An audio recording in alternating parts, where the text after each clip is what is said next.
Bab 3241, satu-satunya kandidat. Itu menjelaskan banyak hal, dari gangguan hingga penggabungan.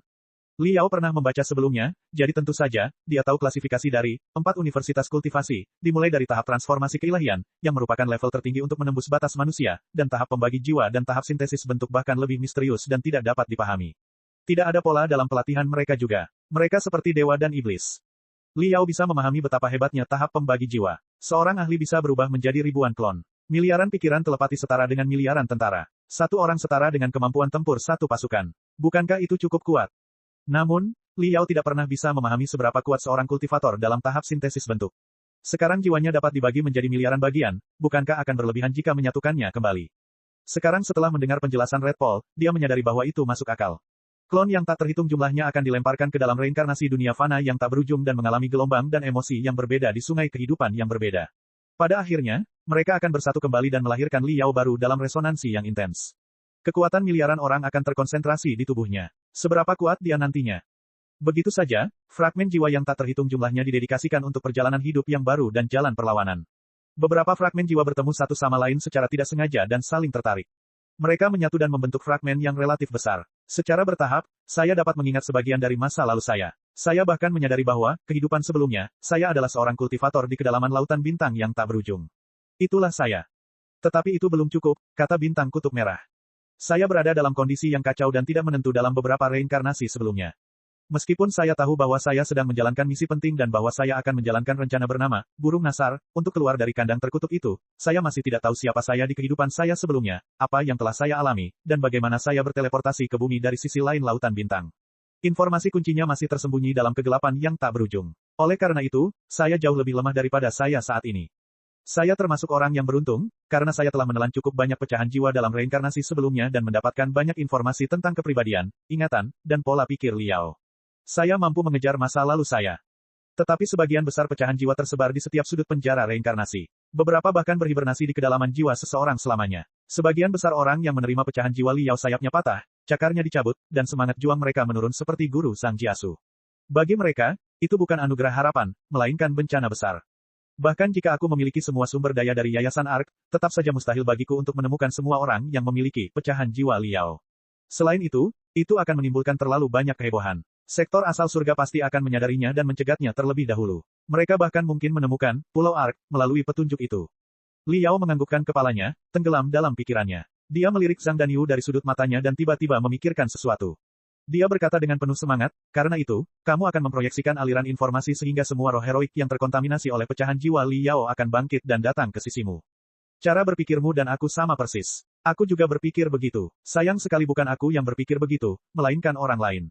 Red Polestar berhenti sejenak dan menunjuk ke langit. Seseorang dari luar angkasa, atau lebih tepatnya, kekuatan tertentu di alam semesta. Apa? Liao dan Zhang Danyu keduanya linglung. Seperti yang kukatakan, sebelum reinkarnasi, atau lebih tepatnya, sebelum aku melihat novel, 40.000 tahun kultivator, meskipun aku menjadi pemimpin semua Hellbreaker, aku tidak menyadari bahwa aku adalah kultivator Liao. Oleh karena itu, bagaimana aku bisa membimbing Master Niu untuk menulis 40.000 tahun kultivator? Tetapi tidak tepat jika dikatakan bahwa Guru Niu mengarang cerita absurd dan tidak ada yang diberi nama 40.000 tahun kultivasi, berdasarkan inspirasinya sendiri. Master Niu, Anda harus tahu siapa yang disebut pengamat, dan Anda harus tahu bahwa situasi Anda berbeda dari kebanyakan pengamat lainnya, bukan? Alasannya sederhana. Secara keseluruhan, ada dua jenis pengamat, yaitu tipe 1 dan tipe 2.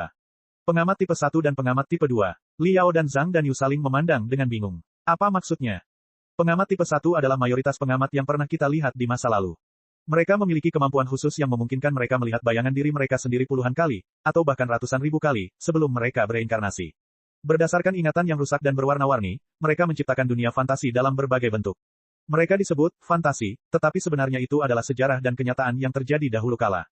Red Polestar menjelaskan, pengamat tipe 1 seringkali menjadi saksi penciptaan dunia fantasi mereka. Itu adalah sesuatu yang tidak dapat dihapus bahkan setelah ratusan ribu reinkarnasi. Itulah sebabnya mereka dapat mencurahkan banyak perasaan mereka ke dalam karya mereka dan membuatnya terasa begitu hidup. Bahkan kata-kata dan goresan yang paling kasar pun sangat menyentuh. Sebaliknya, Master Niu adalah tipe kedua, atau lebih tepatnya, pengamat tipe 2, yang unik. Anda tidak mengingat kembali kenangan Anda secara aktif, tetapi merefleksikannya secara pasif. Anda seperti cermin yang menghadap matahari. Dunia imajiner yang Anda ciptakan hampir selalu merupakan refleksi dari aliran informasi dari luar angkasa. Apakah Anda mengerti? Zhang Danyu tercengang. Dia menggelengkan kepalanya dengan keras. Saya tidak mengerti. Begini saja, kultivator Liao telah mendapatkan banyak teman baik di 4 alam semesta kultivasi. Dapat dilihat dari bab-bab sebelumnya bahwa, terlepas dari pendirian dan keyakinan teman-teman ini, setelah melewati begitu banyak angin dan hujan, mereka telah sangat terkesan dengan citra kultivator Liao yang agung, kepribadiannya yang suci, sentimennya yang mulia, kemauannya yang pantang menyerah, dan sikapnya yang berlumuran darah. Jika mereka tahu bahwa kultivator Liao berada di penjara, apakah menurutmu mereka hanya akan berdiri dan menonton? Bintang Kutub Merah bertanya dengan sungguh-sungguh. Liao dan Zhang Danyu menggaruk dagu mereka, agak tidak yakin. Mungkin, apapun yang terjadi, mereka tidak akan hanya berdiri dan menonton, kan? Benar sekali. Jika teman-teman dan keluargaku tahu bahwa kultivator Liao menyusup ke bumi dalam keadaan selembar kertas kosong, mereka pasti akan mencoba menyelamatkannya atau bahkan berjuang berdampingan dengannya untuk menghancurkan planet ini. Dan jika kau ingin menyelamatkan Liao dan menghancurkan bumi, cara paling sederhana dan paling efektif adalah membiarkan Liao memulihkan semua ingatannya terlebih dahulu, membentuk jiwa baru, dan bangkit dari abu. Lagi pula, Liao adalah generator bencana alam buatan manusia, yang membawa bencana kemanapun dia pergi. Selama Liao yang asli terbangun, bumi mungkin hancur secara otomatis tanpa melakukan apapun. Oleh karena itu, saya memperkirakan bahwa, pada tingkat alam semesta, keluarga Liao, yang dipimpin oleh Ding Lingdang, pasti telah mengembangkan senjata perang informasi baru yang dapat melewati pertahanan kehendak bumi dan memproyeksikan informasi ke planet ini tanpa diketahui siapapun.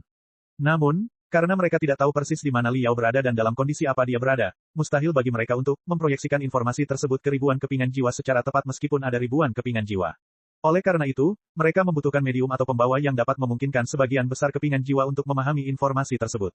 Itulah tujuan dari novel, 40.000 tahun kultivasi. Mereka memilih Master Niu, pengamat tipe 2, sebagai media untuk menerangi seluruh bumi dengan cahaya dari kedalaman alam semesta. Perkataan tiang merah membuat Liao dan Zhang Danyu terdiam lama. Kenapa aku? Zhang Danyu tertegun selama setengah menit sebelum akhirnya tersadar dan tergagap. Pertanyaan bagus. Aku juga sudah lama memikirkan jawabannya. Red Extremity berkata, kenapa kamu? Dari segi ketenaran, kamu tidak dikenal atau bahkan terkenal. Dari segi karakter, kamu tidak akan pernah mampu menahan interogasi sektor asal surga selama setengah jam. Sangat mungkin kamu akan berlutut dan menyerah saat kamu ditangkap. Mengenai penatesis, tidak perlu disebutkan.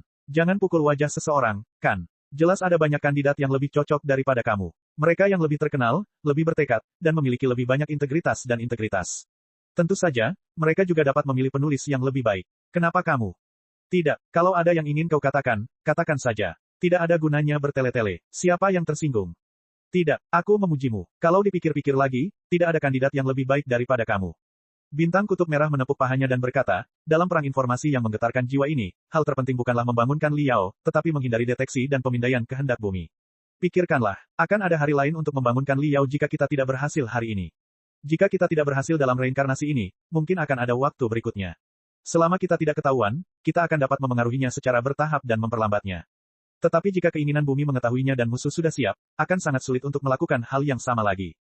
Jika Ding Lingdang dan yang lainnya memilih seorang penulis yang sudah lama terkenal, yang memiliki kosakata yang indah, gaya penulisan yang indah, dan teknik yang terampil, dan memiliki banyak pembaca setia yang dengan susah payah menunggu sepanjang hari dan mengirimkan informasi yang relevan tentang 4 alam semesta kultivasi ke otak pihak lain, memang benar bahwa pihak lain kemungkinan akan menciptakan karya yang lebih sempurna. Bahkan mungkin saja karya tersebut akan menjadi populer di seluruh dunia dan dikenal oleh miliaran pembaca. Namun dengan cara ini, semua yang terkait dengan kehendak memasuki visi sektor asal surga dan bahkan kehendak bumi. Dengan kemampuan komputasi pihak lain yang kuat, tidak akan sulit bagi mereka untuk menyimpulkan keseluruhan cerita, lokasi fragmen jiwa Liao, dan bahkan koordinat yang tepat dari 4 alam semesta kultivasi. Bab 3242, Penipuan Super Strategis. Tidak, Zhang Danyu menatapnya dan bertanya, apa maksudmu? Apa maksudmu? Tidak ada, aku hanya ingin menunjukkan betapa unik dan pentingnya dirimu, dan betapa pentingnya dirimu bagi seluruh bumi dan bahkan seluruh alam semesta. Red Polestar menghitung jari-jarinya dan berkata, aku tidak tahu mengapa orang-orang di medan perang alam semesta memilihmu sebagai perantara, tetapi setelah aku memikirkannya dengan saksama, aku menyadari bahwa pilihan itu sungguh luar biasa. Pertama-tama, seperti yang saya katakan tadi, gaya penulisan, kontrol struktur keseluruhan, dan kemampuan karakterisasi, media perantara, ini tidak boleh terlalu kuat, karena cerita yang terjadi di 4 alam semesta kultivasi terlalu kaya, terlalu indah, terlalu menggetarkan jiwa, dan terlalu menggetarkan jiwa. Jika seorang penulis acak dari tingkat yang lebih tinggi menulisnya, akan sangat mudah baginya untuk menulis karya anak muda yang populer dan gila. Kemudian, itu akan menyebar ke 10 orang akan menyebar ke 100 orang, dan tidak akan lama sebelum itu akan berada di daftar panas mesin pencari utama. Organisasi kiamat dan kehendak bumi akan segera memantau semuanya dan menangkap atau menghapus penulis terlebih dahulu, apa gunanya ini? Sebaliknya, itu akan mengirimkan informasi penting kepada musuh. Itulah sebabnya orang-orang di medan perang semesta memilihmu setelah pertimbangan yang matang. Kamu adalah seorang penulis yang cukup mampu untuk menulis tema yang begitu hebat yang tidak begitu mengagumkan, tidak begitu terkenal, dan sangat, sederhana. Aku masih belum mengerti. Zhang Danyu menatap bintang kutub merah dan kemudian menatap Liao. Lalu, apakah aku punya kemampuan atau tidak? Jika Anda memiliki kemampuan, maka Anda secara alami memiliki kemampuan. Lagi pula, tidak semua penulis dapat menulis tema seperti ini. Red Extremity berkata, terutama gaya penulisanmu. Gaya penulisanmu ceroboh, bertele-tele, dan penuh omong kosong. Itu hanya detail kecil, tetapi kamu harus menjelaskannya berulang-ulang. Itu jelas teori yang telah diuraikan beberapa kali, tetapi kamu harus menjelaskannya berulang-ulang tanpa lelah. Kamu jelas tahu bahwa gaya penulisanmu buruk, tetapi kamu suka menulis beberapa idiom dalam satu tarikan napas dan berpura-pura bahwa kosakatamu sangat indah, jangan menatapku seperti itu. Aku dengan tulus memujimu. Ini adalah cerminan kekuatanmu. Ini menunjukkan bahwa kamu memiliki kemampuan untuk membuat sejumlah besar informasi yang berlebihan. Ini adalah hal yang sangat menakjubkan. Justru dengan mengandalkan sejumlah besar data yang berlebihan, kamu dapat menutupi informasi yang sangat penting. Itu menyebabkan sektor asal surga dan keinginan bumi kembali kalah di depan novelmu. Mereka tidak dapat menemukan emas berkilau yang tersembunyi di tanah anjing, segera. Menurutku orang ini cukup menyebalkan. Zhang Danyu terdiam beberapa saat sebelum menoleh ke Li Yao dan berkata, bahkan lebih menyebalkan darimu. Rasanya, Li Yao menggaruk hidungnya, sedikit. Jangan begitu, aku bicara dari lubuk hatiku. Mungkin aku harus mengungkapkan rasa terima kasihku yang tulus kepadamu atas nama semua roh yang mati syahid di planet ini, atau bahkan semua orang di alam semesta yang berjuang keras. Meskipun karyamu tidak ada apa-apanya di mata sastra, dari perspektif tipu daya strategis, karyamu sangat berharga. Mungkin dahulu kala, ketika kehendak bumi berada di puncaknya, ia memiliki kemampuan komputasi dan kemampuan pengambilan data yang tak terbayangkan. Ia dapat memantau semua informasi yang dirilis oleh 6 miliar roh heroik pada saat yang bersamaan. Namun seiring berjalannya waktu, terutama setelah kerusakan yang disebabkan oleh pertempuran burung nasar, kemampuan komputasi, kemampuan pengambilan data, dan kemampuan distorsi realitas semuanya menurun secara signifikan. Mustahil baginya untuk memantau dan mengubah semua informasi di bumi sesuka hatinya, terutama sekarang karena ia dihadapkan dengan serangan sengit di medan perang alam semesta. Kekuatan yang dapat dikerahkannya ke bagian dalam planet hampir tidak cukup untuknya. Akibatnya, ia tidak dapat memantau setiap karya fantasi dan karya seni di planet ini secara real-time, juga tidak dapat memindai kondisi mental dan emosi setiap roh heroik setiap detik. Ia hanya dapat memantau orang-orang yang diduga sebagai pengamat dan tahanan secara selektif. Apakah Anda mengerti, Master New? Anda telah membangun tembok penipuan strategis yang kokoh dengan 400-500 bab pertama dari 40.000 tahun kultivasi. Dahulu kala, saat pertama kali Anda mulai menulis novel ini, sektor asal surga dan kehendak bumi pasti telah memindai Anda. Namun, Anda berhasil mengelabui mereka. Informasi berulang yang Anda kirimkan pasti membuat kepala mereka pusing, membuat mereka menganggap karya Anda sebagai karya yang membosankan, monoton yang tak terhitung jumlahnya dari genre yang sama. Setelah membaca satu bab, mereka akan mengetahui 100 bab berikutnya dari genre yang sama. Pasti ada semacam sistem penyaringan. Prosedur penilaian logis melalui perhitungan yang tepat dan sampai pada kesimpulan bahwa tidak ada gunanya memberikan lebih banyak daya komputasi dan sumber daya pemantauan pada Anda dan karya Anda. Mereka harus lebih memperhatikan karya yang benar-benar imajinatif dan orisinal seperti Blood and Sand, Strong Colonization Hunters, dan World of Stars. Inilah peluangnya, inilah celahnya, dan inilah kunci dari perang informasi yang mengejutkan ini. Setelah 400-500 bab tipu daya strategis, orang-orang di medan perang alam semesta akhirnya mampu memproyeksikan informasi yang benar-benar penting ke dalam otak Anda dari jarak jauh dan melepaskannya dengan tangan Anda sendiri. Bahkan pada saat ini, gaya kreatif dan kekuatan Anda sendiri masih memainkan peran penting. Anda telah menggunakan gaya menulis Anda yang tandus untuk menutupi imajinasi Anda yang cemerlang. Anda telah menggunakan rutinitas Anda untuk naik level, melawan monster, dan pamer untuk menenggelamkan skema yang tak terhitung jumlahnya yang bengkok dan aneh. Anda telah menggunakan karakter Anda yang pucat dan tak berdaya untuk menutupi kecemerlangan para pahlawan lautan bintang hingga tingkat yang paling tinggi. Anda telah mengubah mereka dari kunang-kunang di malam yang gelap menjadi debu yang mengambang di bawah matahari. Anda telah mengenakan seragam kamuflase dari 1000 orang sehingga mereka dapat menyelinap ke dalam malam, bersama angin dan diam-diam menyelinap ke dalam otak atau bahkan kedalaman jiwa pembaca target. Dengan kekuatan Anda sendiri, Anda telah menunda murka surga dan keinginan bumi untuk menemukan semuanya. Mari kita lihat waktu ketika kamu menulis novel itu. Sudah hampir 2 tahun. Kamu telah menulis 2000 bab dalam 2 tahun. Gambaran umum dan alur cerita utama dari 4 dunia telah ditulis. Para pahlawan lautan bintang dan kepercayaan mereka juga telah muncul. Perjuangan antara klan Pangu dan klan Nua, dan bahkan peradaban yang berada di atas peradaban Pangu, semuanya telah tercermin secara samar-samar. Dapat dikatakan bahwa 80% dari informasi penting telah diekspor dan disebarluaskan. Baru pada saat inilah sektor asal surga dan kehendak bumi menyadari bahwa ada sesuatu yang salah dan menyerangmu. Itu adalah kelalaian yang sangat serius dan bahkan kesalahan fatal. Sudah terlambat. Mereka terlambat menemukannya. Informasi telah terkirim. Virus telah menyebar. Sel kanker telah berkembang biak secara maksimal. Semua persiapan untuk pertempuran terakhir telah selesai. Bahkan kehendak bumi tidak dapat mengubah hasil akhir. Dalam siklus waktu yang tak berujung, Anda adalah satu-satunya yang dapat mengelabuinya dengan sukses. Bukankah itu sesuatu yang patut dibanggakan? Saya, Zhang Danyu tidak tahu ekspresi seperti apa yang harus ia tunjukkan. Otot-otot wajahnya menggeliat sebentar sebelum ia menggertakkan giginya. Aku sangat bangga. Sedangkan untuk target pembaca kita, atau orang-orang yang ingin Ding Lingdang dan yang lainnya bangunkan di medan perang alam semesta, mereka tentu saja adalah roh-roh heroik dengan pecahan jiwa Liao, yang tertanam jauh di dalam otak mereka, atau orang-orang yang tidak memiliki pecahan jiwa tetapi masih memiliki darah panas yang tak terpadamkan dan mimpi-mimpi yang jauh di dalam hati mereka. Red Polestar berkata, orang-orang ini tidak peduli bahwa bahasa Anda membosankan, karakter Anda kering, dan plot Anda kuno. Mereka juga suka menggunakan banyak idiom dan mengucapkannya 8 kali berturut-turut dengan sengaja, karena mereka harus dapat merasakan darah panas, jiwa, dan kehendak bebas yang tersembunyi di kedalaman aliran informasi Ding Lingdang dan yang lainnya. Mereka akan sangat tersentuh oleh hal-hal ini, beresonansi dengannya, dan memasuki kondisi yang mirip dengan hipnosis diri. Tidak peduli bagaimana Anda menulis, mereka akan terus membaca dan akan mengejar cerita Liao. Kisah alam semesta yang tak berujung juga, cerita mereka sendiri. Ya, itu aku. Liao berpikir keras. Meskipun aku juga berpikir bahwa karya Guru Niu, aku tidak mengatakan bahwa itu buruk. Aku mengatakan bahwa itu tidak cukup bagus untuk memenangkan penghargaan sastra, tetapi memang penuh dengan keajaiban luar biasa yang dapat membuat orang menolaknya secara lisan, tetapi mata dan tangan mereka tidak bisa berhenti. Entah mengapa, mereka terus membaca bab demi bab. Itu seperti tahu busuk. Baunya tidak enak, tetapi lesat. Karena kamu memiliki jiwa Liao di dalam tubuhmu. Kamu memiliki darah yang mendidih, mimpi yang tak pernah padam, kerinduan akan kebebasan, dan keinginan untuk tidak pernah menyerah pada kekuatan apapun. Kamu adalah jiwa heroik yang telah lama dicari. Tentu saja, kamu dapat beresonansi dengan karya ini. Ini seperti kita sedang menonton film yang direkam oleh orang lain dan menceritakan kisah mereka. Tentu saja, Anda akan pilih-pilih tentang alur cerita, kamera, penampilan orang tersebut, dan sebagainya. Namun, jika Anda menonton video keluarga yang direkam oleh keluarga Anda dan merekam kisah Anda sendiri, momen kebahagiaan antara Anda dan keluarga, apakah Anda masih akan peduli dengan kamera, cahaya, atau alur ceritanya? Tidak, itu adalah momen dalam hidup Anda di mana tawa dan pengalaman tak terlupakan Anda terekam. Itu sepenuhnya milik Anda. Anda tidak akan peduli dengan detailnya sama sekali, bukan? Liao tiba-tiba mengerti dan menganggukkan kepalanya. Juga, jika itu adalah kreator seni sejati, pengamat tipe 1, seringkali memiliki pikiran kreatif yang sangat keras kepala. Mereka memiliki metode kreatif dan hal-hal yang ingin mereka bicarakan sendiri. Keinginan mereka sangat kuat, dan otak mereka dijaga ketat. Mereka pasti ingin menceritakan kisah mereka sendiri. Mustahil bagi mereka untuk menerima proyeksi informasi asing. Bintang Kutub Merah melanjutkan, tetapi Master Niu sama sekali tidak memiliki masalah seperti itu. Dalam arti tertentu, otaknya sangat bersih, jiwanya sangat bersahabat, dan pemikirannya relatif sederhana. Dengan campur tangan informasi asing, ia segera menerimanya dengan senang hati dan tidak pernah meragukan mengapa ia menulis karya seperti itu.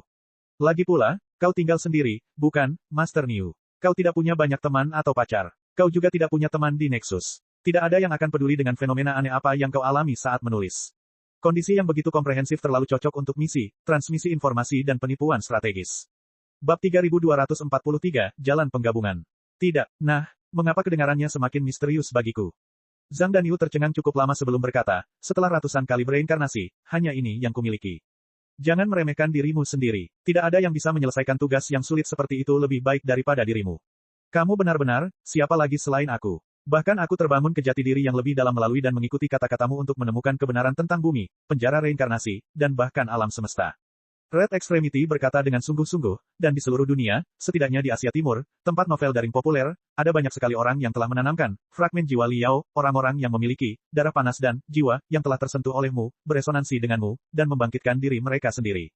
Aku hanya perlu melacak catatan bacaan mereka, menyelinap ke grup pembaca yang relevan dan forum tiba, dan menggunakan data besar untuk mencari entry tentang 40.000 tahun kultivator di media sosial. Tidak akan sulit untuk mengunci sejumlah besar pembaca setia dan menghubungi mereka. Tahukah Anda apa hal yang paling menakjubkan? Hal yang paling menakjubkan adalah, dengan terus membaca, para pembaca ini secara otomatis menyelesaikan penyaringan kekuatan jiwa. Alasannya sangat sederhana. Para pembaca yang telah menyembunyikan sejumlah besar fragmen jiwa, Liao pasti akan lebih menyukai buku ini. Setelah membaca bab terakhir, mereka tidak sabar untuk memperbaruinya setiap hari, karena setiap orang memiliki resonansi. Dan para pembaca yang kurang terpengaruh oleh fragmen jiwa Liao, tidak begitu gigih dan fanatik, dan para pembaca yang menyerah setelah membaca beberapa ratus bab sayangnya tidak sepadan dengan waktu dan upaya saya untuk menemukannya. Dengan mekanisme penyaringan seperti itu, sangat mudah bagi saya untuk menemukan sebagian besar fragmen jiwa Liao, dan mengundang pemilik fragmen jiwa ke Pulau Bahtera melalui berbagai metode. Saya dapat menyatukan potongan-potongan teka-teki yang tersebar dan memulihkan 30% dari jiwa Liao, 50%, 70% atau bahkan lebih tinggi. Pekerjaan itu dilakukan hampir setahun yang lalu. Lagi pula, aku juga pemilik fragmen jiwa Liao. Aku lebih menyadari nilai dirimu daripada sektor asal surga dan kehendak bumi. Aku telah melindungimu secara rahasia sejak saat itu. Namun, karena sektor asal surga dan kehendak bumi belum menemukanmu, aku tidak perlu membuat mereka khawatir dan memperburuk keadaan, bukan? Setengah bulan yang lalu, sektor asal surga akhirnya menyadari apa yang sedang terjadi dan siap untuk mengambil tindakan terhadapmu. Tampaknya, betapapun lambannya keinginan bumi, ia telah menemukan tipu daya yang dimainkan Ding Lingdang dan yang lainnya di medan perang alam semesta.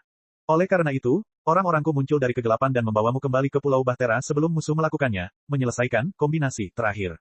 Sedangkan untuk murid Liao, ini adalah kejutan yang menyenangkan untukmu. Dari dua pertarungan antara dirimu dan si pemburu, serta hasil bimbingan sang pelancong mimpi, kekuatan jiwamu sangat tinggi. Sangat mungkin bahwa kamu memiliki lebih dari 10% fragmen jiwa Liao yang tersimpan di dalam tubuhmu. Kamu lebih dekat dengan penggarap Liao sejati daripada kita semua. Jika kamu dapat mengisi celah yang paling krusial, tingkat keberhasilan fusi sempurna kita akan lebih tinggi lagi. Tunggu, Zhang Danyu tiba-tiba mengangkat tangannya dan bertanya dengan curiga, jadi, kamu membawa kami ke sini untuk berbaur dengan kami. Tentu saja, hanya dengan menerobos pemisahan, dan menjadi tubuh gabungan, kita akan memiliki kesempatan untuk bersaing dengan keinginan bumi. Kita bahkan mungkin dapat mengintip lubang kekosongan yang legendaris dan memahami misteri realitas dan ilusi. Kemudian, kita akan dapat menjadi orang nyata pada tingkat 4 dimensi dan menghancurkan keinginan bumi. Red Paul menjawab dengan tenang, apakah ada masalah? Pada prinsipnya, karena saya di sini untuk 6 miliar pahlawan dan bahkan para penggarap yang pantang menyerah di seluruh alam semesta, saya tidak menentang integrasi. Zhang Danyu berkata, namun, saya punya pertanyaan kecil. Apa itu? Red Paul Star berkata, silakan bertanya. Silakan bertanya. Tadi kau bilang, saat Liao yang asli kembali ke bumi dari kedalaman lautan bintang, jiwanya terbagi menjadi ribuan bagian terlepas dari apakah dia aktif atau pasif. Dia jatuh ke tanah tanpa pandang bulu seperti hujan meteor, bukan? Zhang Danyu berkata, menurut teori, penduduk bumi yang menyerap pecahan jiwanya tidak selalu laki-laki berotot, melainkan gadis muda dan cantik, bukan? Tentu saja ada. Bintang kutub merah mengangguk. Lalu, karena itu, jika aku harus bersatu denganmu, bolehkah aku memilih seorang gadis muda yang cantik daripada dirimu? Zhang Danyu menjelaskan, jangan salah paham. Aku bukan orang yang vulgar, bejat, dan tidak tahu malu. Bahkan jika seorang gadis tidak terlalu cantik, selama hatinya cantik, aku masih bisa menerimanya. Aku tidak mendiskriminasimu. Alasan utamanya adalah karena aku merasa agak aneh, bagi beberapa ratus pria jangkung dan kekar dengan pecahan jiwa Liao, untuk bermain bersama di sebuah pulau tak bernama di kedalaman lautan. Sejujurnya, meskipun saya memiliki keraguan tentang kepribadian Master Niu, saya setuju dengannya kali ini. Liao juga berkata kepada Kutub Merah, aku juga tidak ingin bergabung denganmu, bahkan jika bumi diribut 10.000 kali. Anda keliru. Saya khawatir, penggabungan, yang kita bicarakan bukanlah hal yang sama. Percayalah kepada saya, jika memang seperti yang Anda pikirkan, saya sama sekali tidak ingin bergabung dengan Anda. Red Paul memberi isyarat. Diagram dan rumus rumit yang tak terhitung jumlahnya dari berbagai fasilitas muncul di ratusan layar di sekitarnya. Ini adalah penguat gelombang otak super besar. Anda dapat memahaminya sebagai susunan rune yang luar biasa yang dapat memperkuat dan menyebarkan gelombang otak seseorang secara maksimal dan memicu resonansi super berskala besar. Siswa Liao, ada satu hal yang pasti sangat kamu rasakan, yaitu kemampuan dan pemahamanmu terhadap dirimu sendiri. Saat kamu membaca novel, kemajuanmu akan semakin dalam. Semakin banyak bab yang kamu baca, semakin kamu akan memahami, kultivator Liao, dan kekuatan tempurmu akan semakin kuat, bukan? Itu benar. Li Yao mengangguk. Benar, benar sekali. Begitu pula dengan saya dan para pembaca setia lainnya. Tampaknya fragmen-fragmen jiwa yang terpendam dalam otak kita membutuhkan lebih banyak rangsangan informasi untuk dapat terbangun sepenuhnya. Red Extremity berkata, namun, kecepatan input guru Niu terbatas. Tidak peduli seberapa cepat kecepatan tanganmu, mengetik 20,000 sampai 30,000 kata sehari sudah menjadi batasmu. Selain itu, kamu tidak bisa begitu gila setiap hari. Kalau tidak, ke-10 jarimu akan segera terbuang sia-sia. Inputnya saja sudah cukup, tetapi masalah outputnya bahkan lebih merepotkan. Ini karena organisasi apokaliptik dan kehendak bumi sudah mengunci novel itu dengan kuat. Kita tidak bisa menjamin bahwa novel itu bisa muncul di setiap terminal komputer di dunia secara tepat waktu dan efektif tanpa dilacak. Kita tidak bisa menjamin bahwa semua roh heroik yang pantang menyerah akan bisa melihatnya sejak awal. Terlebih lagi, masih ada sejumlah besar fragmen jiwa Liao yang bisa menginfeksi mereka yang tidak mengerti bahasa Mandarin, atau mereka seperti guru Zhang Jiasu yang tidak tertarik dengan novel daring. Bagi orang-orang ini, metode penyebaran informasi saat ini sama sekali tidak berguna. Oleh karena itu, agar Master Niu dapat mencerminkan semua informasi yang diproyeksikan dari medan perang di alam semesta dalam waktu sesingkat mungkin, dan agar semua roh heroik, entah mereka menyukai web novel atau tidak mengerti bahasa Mandarin, mereka dapat memahami, tergerak, dan beresonansi satu sama lain, untuk membangun sistem pembesaran gelombang otak super tak terkalahkan petir, ini, yang dapat Anda lihat sekarang. Dengan sistem ini dan dukungan dari ribuan orang yang telah terbangun, gelombang otak Master Niu dapat diperkuat hingga batas maksimal, yang memungkinkannya untuk menyelesaikan semuanya dalam sekejap mata. Dan dengan novel ini, ia dapat menyalakan darah panas, semangat juang, kemauan yang pantang menyerah, dan keyakinan semua roh heroik untuk memperjuangkan kebebasan. Saya percaya, ketika darah semua pahlawan mendidih, ketika keinginan mereka untuk kebebasan berubah menjadi tangan besi yang menembus langit, dan ketika jiwa mereka memanggil nama yang sama berulang-ulang dalam resonansi yang kuat, Li Yao yang asli akan terlahir kembali dalam gelombang tabrakan jiwa yang tak berujung. Li Yao dan Zhang Danyu keduanya tercengang. Bagaimana kamu tahu? Liao berpikir sejenak dan bertanya, kamu belum pernah mengalami proses dari gangguan ke penggabungan. Bagaimana kamu bisa yakin? Pertama, selama 10 reinkarnasi terakhir, aku nyaris lolos dari penghancuran kehendak bumi beberapa kali. Aku bahkan telah mengintai sumbernya dengan cara misterius tertentu dan memperoleh pemahaman yang tak terlukiskan tentang level legendaris seperti gangguan, kombinasi, dan tunsu. Kedua, ketika saya membaca bab terakhir dari 40.000 tahun kultivasi, kekuatan jiwa saya menjadi begitu kuat sehingga saya samar-samar dapat mendengar panggilan dari medan perang alam semesta yang agung. Para pemberontak di medan perang alam semesta yang agung mengirimkan saya informasi penting melalui mimpi mereka, termasuk metode untuk membangun sistem amplifikasi gelombang otak Super Thunderbolt yang tak terkalahkan. Ketiga, keinginan bumi terlalu kuat. Baik medan perang alam semesta maupun penjara reinkarnasi tidak dapat menghancurkannya sendirian. Meskipun tingkat keberhasilan metode ini masih belum terlalu tinggi, kita tidak punya pilihan lain kecuali mencoba yang terbaik, bukan? Tunggu, mari kita kesampingkan dulu tingkat keberhasilannya. Aku ingin tahu apa yang akan terjadi jika kita berhasil memadatkan Liao yang asli. Zhang Danyu bertanya, apakah dia akan mati? Bagaimana itu mungkin? Bintang kutub merah tidak dapat menahan tawa. Kebahagiaan, darah yang membara, semangat, kemauan, hal-hal ini berbeda dengan uang. Jika Anda memberikan $1 kepada orang lain, Anda akan kehilangan $1. Namun, jika Anda memberikan semangat pantang menyerah dan harapan yang penuh dengan mimpi kepada orang lain, semangat dan mimpi Anda tidak akan berkurang sedikitpun. Bahkan, Anda mungkin menjadi lebih kuat karena telah menemukan kawan yang sepemikiran, bukan?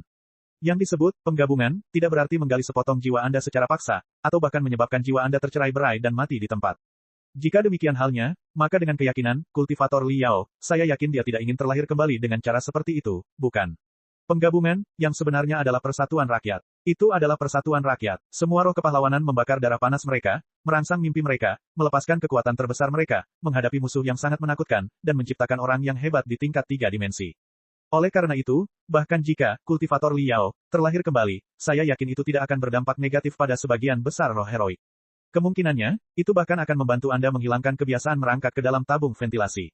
Bab 3244, Pertanian Manusia. Jadi begitu, Zhang Danyu mengusap dagunya, kedengarannya tidak bisa diterima. Lalu, kapan sistem pembesaran gelombang otak Super Thunderbolt yang tak terkalahkan akan siap?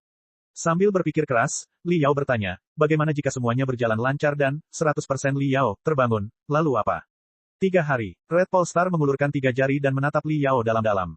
Ia tersenyum dan berkata, dalam 3 hari, sistem pembesar gelombang otak super petir tak terkalahkan akan siap.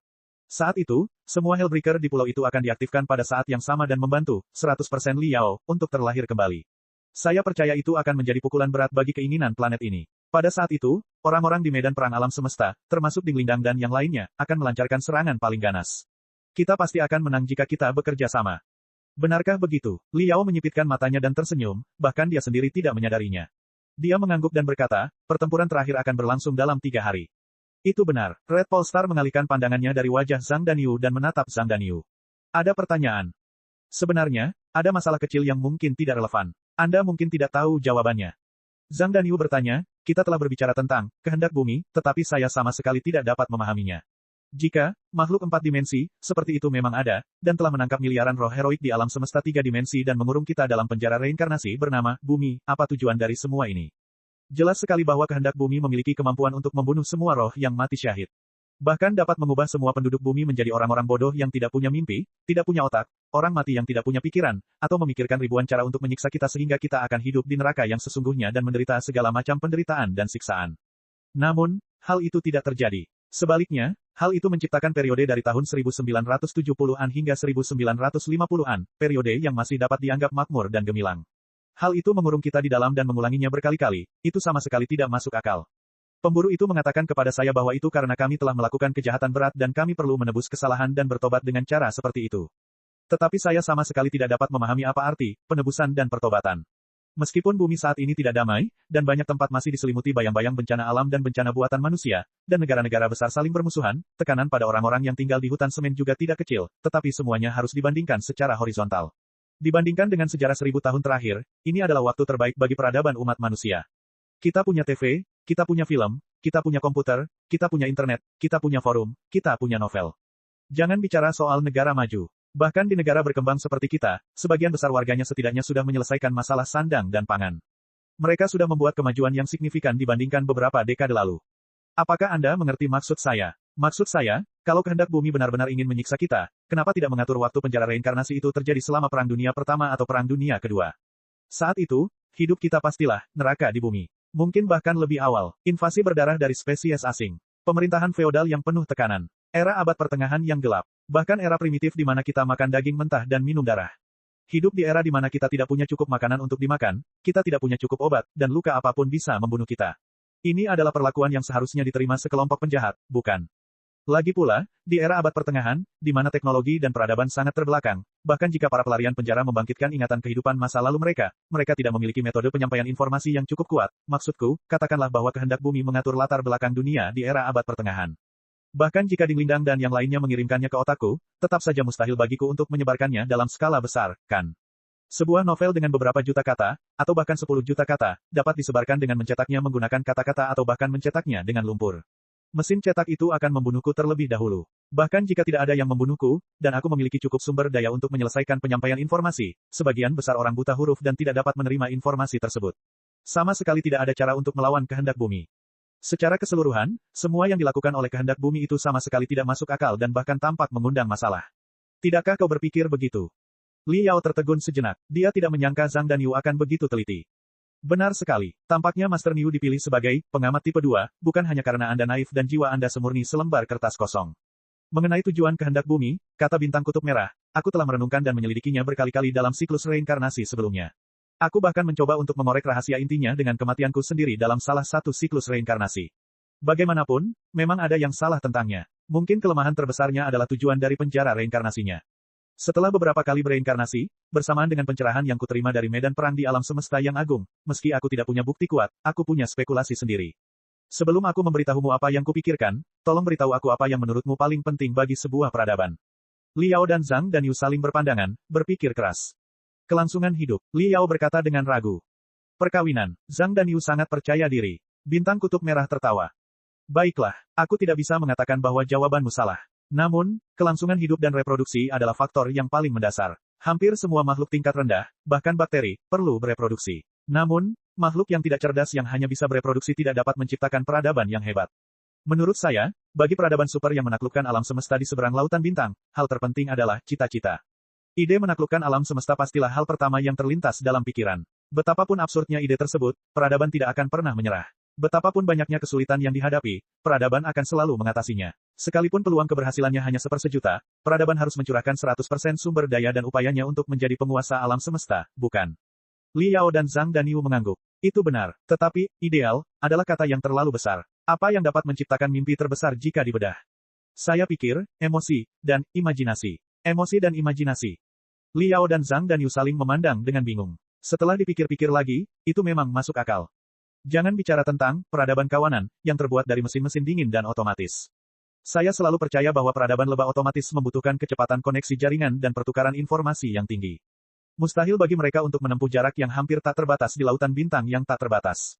Oleh karena itu, kecepatan dan skala ekspansi mereka benar-benar terbatas. Mereka tidak dapat menjadi penguasa lautan bintang dalam arti yang sebenarnya. Mari kita bicara tentang bentuk-bentuk kehidupan cerdas berbasis karbon yang dapat kita pahami.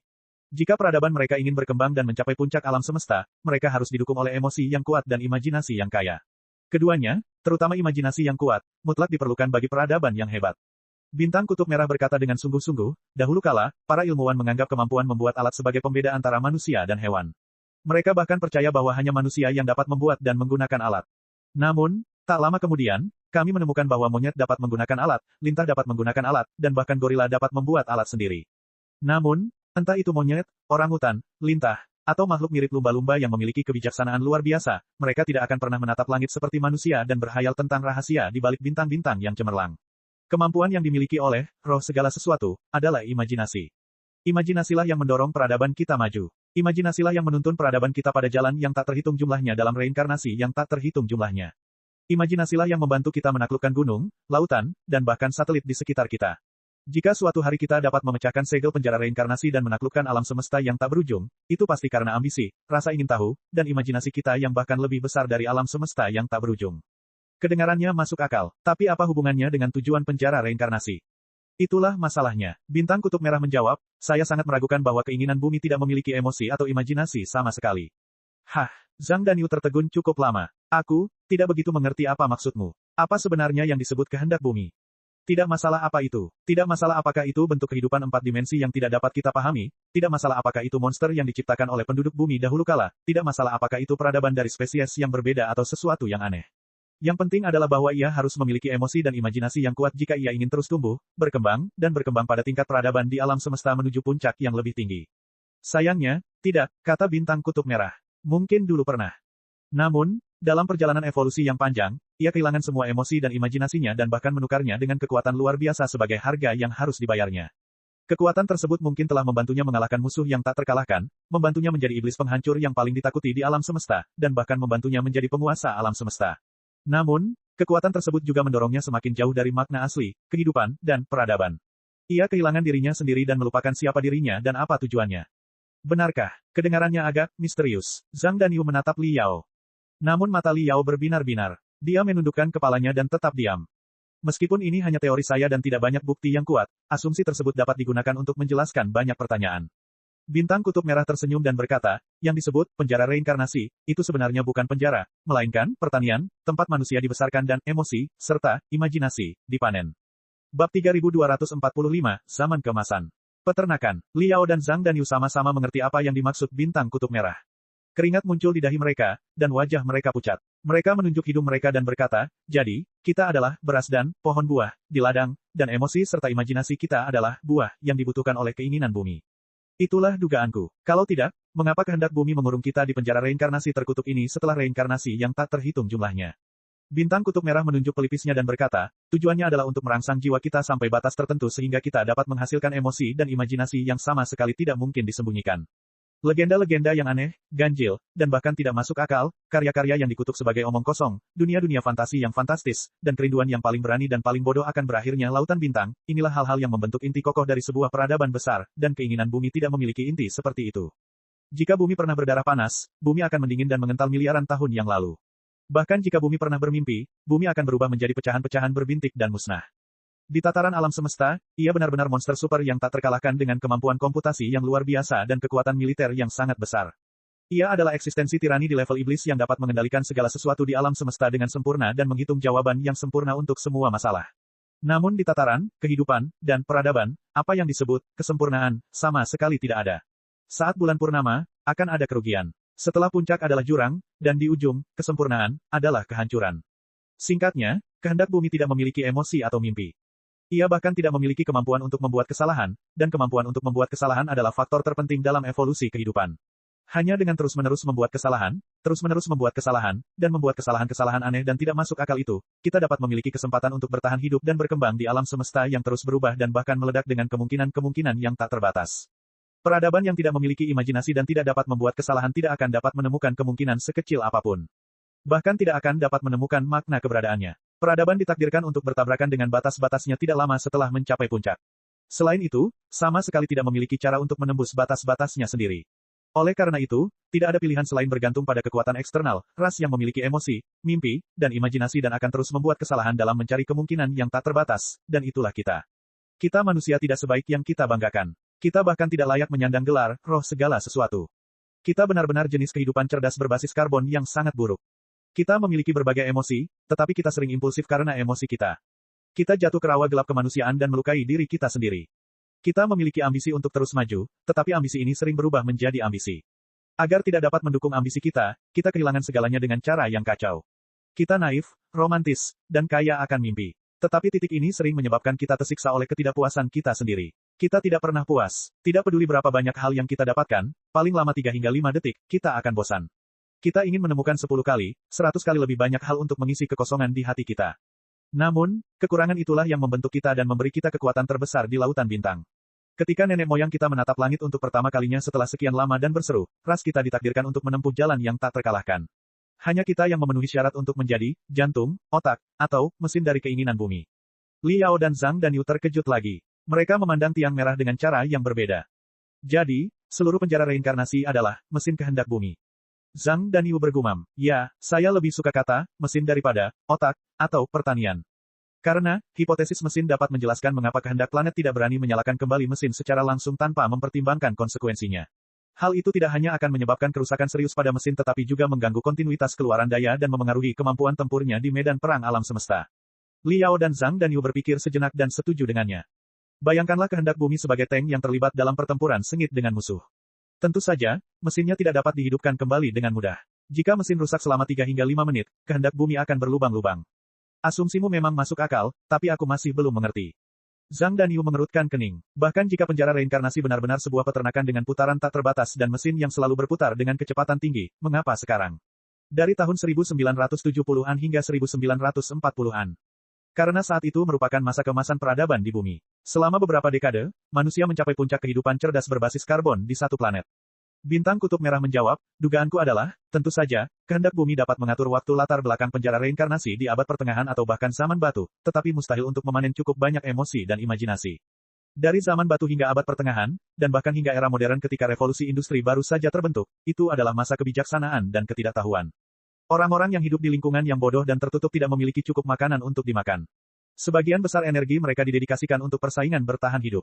Hanya sedikit orang yang memiliki kemewahan emosi dan imajinasi. Metode transmisi informasi yang terbelakang membuat emosi dan imajinasi mereka tidak mungkin beresonansi dengan orang lain dalam skala besar. Bagi seorang penyair yang hidup di abad pertengahan, bahkan jika ia menulis puisi abadi tentang bintang-bintang dan alam semesta, mungkin butuh waktu 30 hingga 50 tahun, atau bahkan 1 atau 2 abad, untuk menyampaikannya ke telinga penyair lain yang jaraknya ribuan mil jauhnya. Dan kebanyakan orang, selain para penyair yang mulia ini, tidak akan mampu memahami bahkan 1/10.000 dari keindahan mereka. Efisiensi penyampaian informasi semacam ini sungguh terlalu rendah. Bagaimana emosi dan imajinasi yang dirangsang olehnya dapat memenuhi kebutuhan kehendak bumi? Tetapi era kita, atau lebih tepatnya, era yang diciptakan oleh kehendak bumi untuk kita, benar-benar berbeda. Revolusi uap, revolusi listrik, revolusi informasi. Perang Dunia I, Perang Dunia II, Perang Dingin. Mesin Turing, komputer, jaringan, telepon seluler, jaringan nirkabel, semua jenis terminal informasi. Pendidikan universal yang utama, hiburan universal berdasarkan bahan padat, permainan tempat jutaan orang daring pada saat yang sama, web novel dengan jutaan kata, dan interaksi berkecepatan super tinggi antara penulis dan pembaca. Teknologi luar angkasa, teknologi cloning, nanoteknologi, ledakan informasi, ledakan teknologi. Setiap orang dapat berbagi mimpi dan emosi mereka dengan orang lain melalui terminal seluler kapan saja dan di mana saja, membentuk resonansi skala besar yang mirip dengan histeria massa. Tidakkah kau berpikir bahwa ini adalah era terbaik jika keinginan bumi ingin meraup emosi dan mimpi kita? Liao dan Zhang Danyu linglung untuk waktu yang lama. Zhang Danyu menggaruk rambutnya dan berkata, jadi, maksudmu adalah bahwa semua terminal informasi yang kita gunakan, termasuk lingkungan sosial tempat kita berada, diciptakan atas keinginan bumi untuk memanen kita. Itu tidak selalu disengaja, semuanya terlalu nyata untuk dipalsukan. Saya menduga bahwa dahulu kala, memang ada bumi asli. Setiap reinkarnasi yang kita alami didasarkan pada sejarah nyata, bumi asli. Namun, periode ini pasti telah dipilih dengan saksama oleh kehendak bumi, kata Bintang Kutub Merah. Hanya era keemasan seperti itu yang paling tepat untuk menumbuhkan emosi terkuat dan imajinasi paling melimpah demi panen paling efisien. Jika memang begitu, pasti ada penjelasan lain untuk pemusnahan observer. Mungkin bukan hanya karena mereka takut observer akan membangkitkan lebih banyak pahlawan, tetapi juga bagian dari panen mereka. Lagi pula, observer seringkali adalah orang yang memiliki emosi terkuat dan imajinasi terbanyak. Memanen satu observer mungkin lebih berguna daripada memanen 100 orang biasa. Yang berarti, Zhang Danyu memikirkan kemungkinan yang mengerikan. Penciptaan sang pengamat, kebangkitan sang terbangun, dan bahkan perlawanan para pelarian penjara semuanya merupakan bagian dari rencana kehendak bumi. Itu mungkin. Lagi pula, ketika orang yang telah terbangun menemukan kebenaran dan melawan sebagai pelanggar penjara, gelombang emosi, kemauan, dan tekad yang tak berujung akan dilepaskan. Mungkin kemauan bumi membutuhkan hal-hal seperti itu. Bintang Kutub Merah tersenyum. Namun, saya selalu percaya bahwa tidak ada yang namanya kendali sempurna atas segalanya. Mungkin kehendak bumi di tahun-tahun puncaknya dapat memanipulasi 6 miliar roh heroik sesuka hati, tetapi keadaan sekarang berbeda. Kali ini, kita berbeda. Saya mengerti. Zhang Danyu berpikir sejenak dan berkata, lalu mengapa kehendak bumi menetapkan tanggal berakhirnya penjara reinkarnasi pada tahun 2130-an dan 240-an? Semakin lama, semakin banyak informasi yang tersebar dan semakin banyak mimpi yang dimiliki orang. Bukankah itu akan dapat menghasilkan lebih banyak emosi dan imajinasi? Tidak, itu terlalu berlebihan. Bintang Kutub Merah menjelaskan, apa yang disebut menuai emosi dan imajinasi adalah pedang bermata dua. Ketika roh-roh yang mati syahid mengeluarkan gelombang paling kuat dalam jiwa mereka, mereka pasti akan terbangun dan melawan. Kehendak bumi harus mengendalikan perlawanan orang-orang yang terbangun hingga batas yang wajar.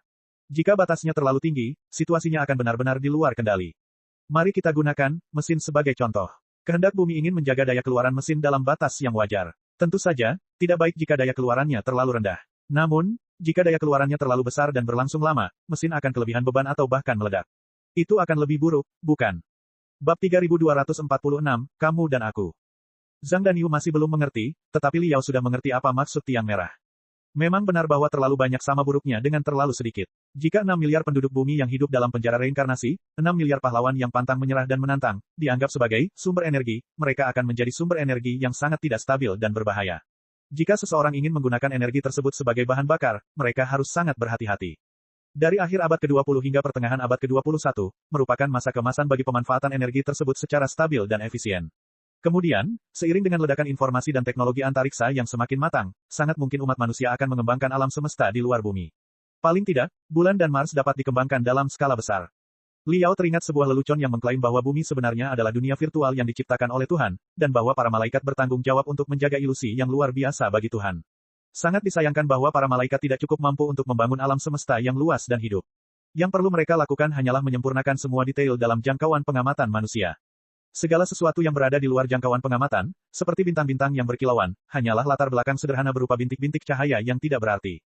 Oleh karena itu, seiring dengan meningkatnya kemampuan observasi dan eksplorasi manusia, para malaikat harus menciptakan lebih banyak adegan dan detail untuk mengelabui manusia. Ketika manusia berada di era abad pertengahan yang gelap, yang harus dilakukan para malaikat hanyalah menyempurnakan detail tingkat molekuler di bumi dan mengaburkan kecemerlangan matahari dan bulan. Tetapi ketika manusia mengembangkan teleskop dan mikroskop elektron, para malaikat harus dengan hati-hati melukis benda-benda langit yang kabur dan mengatur lintasannya untuk setiap atom, nukleus, elektron, dan proton. Bahkan bagi para malaikat, pekerjaan komputasi dan rendering waktu nyata terlalu melelahkan dan rumit. Para malaikat mengeluh tentang kecepatan evolusi manusia saat mereka menghitung dan merender gambar dengan tergesa-gesa. Mereka bahkan membuat kesalahan sesekali, meninggalkan banyak bug yang membuat banyak manusia meragukan dunia mereka sendiri. Meskipun lelucon itu hanya lelucon, masalah yang dihadapi oleh kehendak bumi sama dengan yang dihadapi para malaikat, bukan? Seiring meningkatnya daya keluaran, mesin itu secara bertahap membangkitkan kehendaknya sendiri dan tidak lagi berada di bawah kendalinya. Oleh karena itu, mesin harus dihentikan sebelum mesinnya tidak terkendali, atau lebih tepatnya, sebelum pertengahan abad ke-21. Setelah mesin mendingin beberapa saat, mesin harus dihidupkan kembali pada tahun 1970-an dan 1980-an. Tentu saja, jika dikombinasikan dengan kutub merah dan Lady Grey Mist, kemungkinan lain dapat disimpulkan. Ketika peradaban umat manusia berkembang hingga pertengahan abad ke-21, peradaban itu ditakdirkan untuk bertabrakan dengan batas-batas peradaban satu planet. Kontradiksi antara populasi dan sumber daya tidak dapat lebih intens lagi. Jika peradaban itu tidak dapat keluar dari planet induk dan memulai perjalanan ke lautan bintang yang tak berujung, peradaban itu pasti akan hancur dalam pemboman dan asap yang paling kejam. Itu adalah hal yang tak terelakkan bagi peradaban. Bahkan keinginan bumi pun tidak dapat diubah setelah reinkarnasi yang tak terhitung jumlahnya. Bagaimanapun, setidaknya satu hal terbukti. Sekalipun kehendak bumi benar-benar merupakan suatu bentuk kehidupan 4 dimensi yang berada di atas alam semesta 3 dimensi, mustahil baginya untuk sepenuhnya mengendalikan segala sesuatu tentang bentuk kehidupan 3 dimensi tersebut. Setidaknya, ia tidak dapat sepenuhnya mengendalikan mimpi, kebanggaan, dan harapan dari bentuk kehidupan 3 dimensi tersebut. Kehidupan akan selalu menemukan jalan keluar, bahkan jika seseorang hidup dalam reinkarnasi virtual yang tidak dapat dihancurkan. Kesalahan, kehilangan kendali, penciptaan dan penghancuran. Itulah makna hidup yang sebenarnya. Saat Liao sedang berpikir keras, Zhang Danyu tiba-tiba menyadari apa yang sedang terjadi. Ia bertepuk tangan dan berkata, sekarang saya mengerti. Itulah sebabnya penduduk banyak kota besar tampaknya sedang tidak bersemangat saat ini. Mereka bingung dan kehilangan gairah serta impian mereka. Mereka seperti mayat hidup dan ikan asin yang telah dijemur. Bukan karena mereka mau melakukannya, tetapi karena emosi, impian, ambisi, dan imajinasi mereka semuanya telah dipanen dan dieksploitasi. Ya, diri kita yang sebenarnya jauh lebih dari sekadar diri kita saat ini. Kita adalah spesies yang dapat menciptakan kemungkinan tak terbatas dan miliaran keajaiban di antara bintang-bintang. Bintang kutub merah melanjutkan, namun, setelah siklus eksploitasi dan pemanenan yang tak terhitung jumlahnya, impian orang-orang pun layu, ambisi mereka runtuh, kepribadian mereka hancur, dan imajinasi serta keberanian mereka untuk menciptakan keajaiban perlahan-lahan layu. Mereka menjadi seperti yang Anda lihat hari ini, seperti ikan asin panggang di rumah besi yang gelap. Namun, kita masih punya kesempatan. Kita masih bisa berubah. Kita masih bisa meraih kembali kejayaan dan impian masa lalu. Kebanggaan dan ambisi, asalkan kita bisa mengalahkan keinginan bumi. Jadi begitu, Zhang Danyu berkata dengan gembira, jadi maksudmu aku yang sebenarnya sebelum reinkarnasi yang tak terhitung jumlahnya mungkin tidak sama dengan beberapa reinkarnasi sebelumnya. Aku bukan penulis dan reporter tabloid yang biasa-biasa saja, linglung, dan kelas 3 yang telah melajang selama beberapa dekade, kan? Aku yang sebenarnya jelas merupakan pahlawan besar yang memiliki cita-cita, sentimen, integritas, nilai-nilai, tinggi, tampan, penuh karisma, dan memiliki ribuan gadis gila. Hanya saja sentimen dan karisma muliaku telah tersedot oleh keinginan bumi yang penuh kebencian. Itu sebabnya aku tidak bisa tidak menjadi ikan asin, menurut teorimu, bukankah begitu? Secara teori, bintang kutub merah ragu sejenak lalu mengangguk. Secara teori, saya belum menemukan bukti yang menyangkal kemungkinan itu. Apa maksudmu? Zhang Danyu bertanya, saya tidak banyak membaca buku, jadi jangan mencoba berargumen dengan saya. Katakan saja, apakah itu mungkin, atau tidak? Kau tahu kita telah terkurung dalam penjara reinkarnasi berkali-kali hingga tak terhitung. Katakanlah tak terhitung banyaknya, yang berarti kita telah mengalami waktu yang tak terbatas. Bintang kutub merah melanjutkan, dalam waktu yang tak terbatas, keajaiban apapun dapat terjadi. Bahkan jika seekor monyet mengetik di papan ketik tanpa alasan yang jelas, mungkin saja, setelah pengulangan yang tak terhitung jumlahnya, monyet itu akan mengetik kata-kata, ketika matahari mencapai ujung gunung, sungai kuning mengalir ke laut. Jika Anda ingin melihat 1000 mil ke depan, Anda harus mencapai tingkat yang lebih tinggi. Jika Anda melihat masalah dari sudut pandang ini, ya, kemungkinan yang Anda bicarakan memang ada. Jika seekor monyet pun dapat mengetik, Deep Sparrow Pavilion, mengapa Anda tidak bisa menjadi pahlawan hebat yang dapat mengguncang lautan bintang? Ingat, ini bukan tentang siapa kita di masa lalu atau masa kini, tetapi tentang masa depan dan masa depan. Kecuali rasa rendah diri, kepengecutan, dan kepengecutan kita sendiri, tidak ada kekuatan yang dapat menghentikan kita untuk melepaskan jati diri kita yang sebenarnya dan membakar mimpi-mimpi kita yang paling cemerlang untuk menjadi pahlawan yang tak terkalahkan. Lalu apa yang kita tunggu? Zhang Danyu mengayunkan tinjunya dengan keras. Darah panas mengalir deras di seluruh wajahnya yang berseri-seri saat dia meraung. Mari kita hancurkan keinginan bumi secepat mungkin dan biarkan diriku yang sebenarnya terbebas sepenuhnya. 10 jariku gatal ingin darah. Raung, raung, raung. Tidak perlu terburu-buru. Butuh waktu 3 hari untuk menyelesaikan persiapan. Sistem pembesaran otak super petir tak terkalahkan. Selain itu, Master Niu pasti kelelahan karena perjalanan panjang selama beberapa hari terakhir. Keadaanmu saat ini tidak cocok untuk dijadikan simpul informasi antara medan perang di alam semesta dan medan perang di bumi. Red Extremity berkata, silakan beristirahat dengan baik dalam 3 hari ke depan, Master Niu. Saya akan menyiapkan layanan relaksasi dan pemulihan yang paling menyeluruh untuk Anda. Saya jamin Anda akan mampu menghadapi aliran informasi terakhir dalam kondisi yang paling bersemangat dan nyaman. Namun, saya bertanya-tanya, apakah Master Niu hari ini bebas untuk menghadiri pertemuan pembaca? Pertemuan pembaca, mata Zhang Danyu melotot keluar dari rongganya. Pupil matanya berkilauan, dan dia tergagap, kita semua adalah pembaca setia, 40.000 tahun kultivasi. Siapa kita? Ada berbagai macam orang, muda dan tua, dari semua lapisan masyarakat. Bintang kutub merah membuka tangannya dan berkata, seperti yang baru saja kukatakan, tidakkah kau ingin bertemu dengan para martir yang, pecahan jiwanya, atau yang telah dipengaruhi oleh pecahan-pecahan itu dan selamat dari reinkarnasi yang tak terhitung jumlahnya masih berdarah panas, mimpi, dan jiwa? Tentu saja, Zhang Danyu mengusap-usap tinjunya. Saya orang yang paling mudah didekati. Saya paling suka berkomunikasi dengan pembaca. Bagaimana denganmu? Bintang kutub merah bertanya lagi, Tuan Liao, apakah Anda ingin bergabung dengan kami? Aku, lupakan saja. Liao mengerutkan kening, tidak yakin apa yang sedang dirasakannya. Aku selalu merasa bahwa kita semua adalah Liao. Aneh rasanya saat kita bersama. Aku merasa telah jatuh ke dalam labirin cermin dan melihat 10.000 pantulan diriku yang terdistorsi.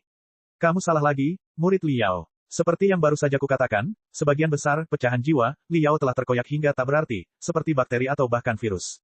Dan roh-roh heroik itu semuanya adalah individu independen yang telah melalui ribuan siklus di penjara reinkarnasi. Bahkan jika virus Liao telah menyusup ke jiwa mereka, paling-paling, itu hanya akan memiliki pengaruh tertentu pada mereka. Dengan mengaktifkan darah panas dan jiwa dalam jiwa mereka, mereka tidak akan sepenuhnya berubah menjadi Liao yang lain. Red Extremity tersenyum, sama seperti Master Zhang Jiasu yang kau lihat dengan mata kepalamu sendiri. Meskipun ia terinfeksi oleh virus Liao, kesadaran dirinya sangat jelas. Itu hanya penyakit ringan, bukan? Master Niu di sebelahmu adalah contoh bagus lainnya. Jelas, Master Niu juga telah terinfeksi oleh virus Liao. Kalau tidak, dia tidak akan bisa menjadi pengamat tipe 2, atau node informasi. Namun, tingkat infeksinya sangat rendah. Sebagian besar karakteristik kepribadiannya masih miliknya sendiri, tidak dipengaruhi oleh virus Liao. Maksud saya adalah bahwa hanya pecahan jiwa yang lebih besar dari miliaran pecahan jiwa, yang mempertahankan sebagian besar ingatan dan karakteristik kepribadian, yang dapat menciptakan pendatang baru, dari udara tipis, jiwa kepahlawanan yang secara teori seharusnya tidak ada, dan hanya jiwa kepahlawanan baru seperti itu yang dapat memadatkan semua kekuatan resonansi dan menjadi 100% Liao. Kemudian, Liao menatap kutub merah. Siapa yang, pecahan yang lebih besar? Aku, Red Polestar menunjuk dadanya lalu ke Liao. Dan kau? Bab 3247, Mimpi Tanah Terlantar. Aku, Liao merasa keadaan semakin aneh. Dia bergumam, siapa di antara kita yang akan menjadi 100% Liao? Untuk pertanyaannya, jangan terburu-buru. Kita akan tahu jawabannya dalam 3 hari. Bintang kutub merah tersenyum dan mengundangnya lagi. Bagaimana menurutmu? Apakah kamu ingin bergabung dengan pertemuan pembaca dengan Master Niu? Lupakan. Setelah merenung sejenak, Liao menggelengkan kepalanya dan berkata, kepalaku sakit. Aku ingin beristirahat dan mengisi ulang tenagaku. Benar sekali. Biarkan murid Liao pergi dan beristirahat lebih awal. Aku sendiri sudah cukup untuk menghadapi para pembaca yang antusias itu. Zhang Danyu menggosok tangannya dan berkata dengan tidak sabar. Karena itulah yang mereka katakan, bintang kutub merah tidak memaksa. Ia mengawal Liao dan Zhang Danyu keluar dari jalan setapak secara langsung, sebelum wanita kabut abu-abu dan Spartan mengawal mereka ke aula pertemuan dan kediaman mereka. Untuk pulau terpencil tak bernama di kedalaman lautan, ruang tamunya tidak buruk. Liao mengunci pintu dan melemparkan dirinya ke tempat tidur yang lembut seperti spons. Dia bangkit dan jatuh dalam keadaan tak sadarkan diri di depan mata air dan bulu angsa. Entah mengapa dia merasa gelisah. Sebenarnya, pertemuannya dengan Red Paul berjalan sangat baik hari ini. Dia telah memperoleh banyak informasi berharga dan memiliki pemahaman tertentu tentang misteri penjara reinkarnasi dan alam semesta. Rencana yang diajukan oleh Red Paul sederhana dan kasar, tetapi tidak sepenuhnya mustahil untuk berhasil jika dia tidak memiliki pilihan lain. Secara logika, dia seharusnya tidak begitu gelisah. Namun, jika novel itu benar, maka kapan tokoh utama dalam buku itu pernah menemui rencana yang berjalan mulus? Liao bergumam pada dirinya sendiri, setiap kali rencananya tampak berjalan lancar, akan ada kejadian yang lebih mengejutkan lagi. Rekan setim yang tampaknya paling baik dan paling kuat akan berubah menjadi musuh dalam sekejap mata dan menjadi bos di balik layar yang paling menakutkan, meningkatkan kesulitan misi hingga 10 kali lipat dalam sekejap mata. Hei, menurut pola ini, mungkinkah kutub merah adalah dalam sebenarnya di balik layar kali ini? Ya, agak mirip. Meskipun orang ini mengaku sebagai pemegang fragmen jiwa terbesar, Liao, penampilannya yang jahat jelas bukan Liao yang baik. Lagi pula, sepertinya aku lupa sesuatu. Sepertinya aku melakukan sesuatu beberapa hari yang lalu. Sesuatu yang sangat mengerikan, berdarah, dan menakutkan. Apa sebenarnya itu? Apakah itu pertempuran melawan seorang pemburu?